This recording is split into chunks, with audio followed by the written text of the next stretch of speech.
Il y a de cela plusieurs années déjà, la marche sanglante du SDF qui accélère le retour au multipartisme au Cameroun, l'oubli et la ruse du diable.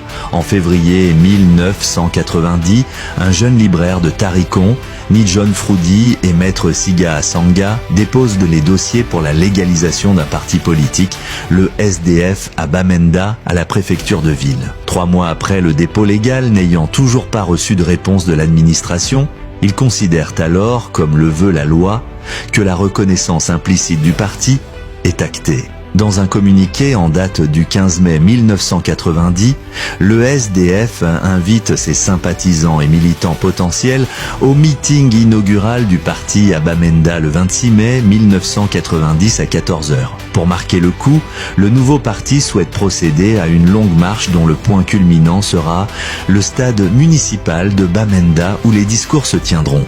La veille, John Gufoncha et le recteur du séminaire catholique de Bambui rencontrent John Froudi pour le convaincre de renoncer à son projet, sans succès. La marche est interdite. Bravant l'interdiction, le SDF lance sa grande marche. Une foule monstre déferle dans la ville de Bamenda, noire de monde, du jamais vu. On parle de près de 100 000 personnes, les gens venaient de partout. La police et la gendarmerie décident de dissoudre violemment les marcheurs pacifiques.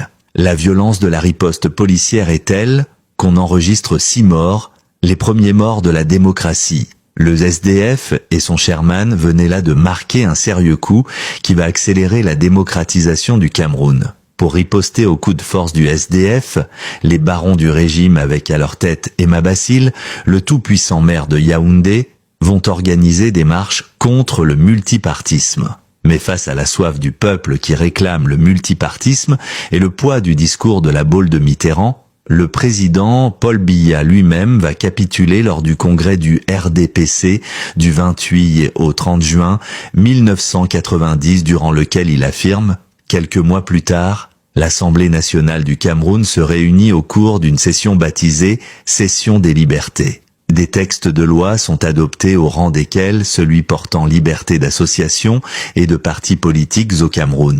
Très populaire auprès du bas peuple, John Froudi incarnait l'espoir et enflammait les foules dans des meetings populaires en clamant, le poing levé, « Pouvoir au peuple, la souffrance est finie ».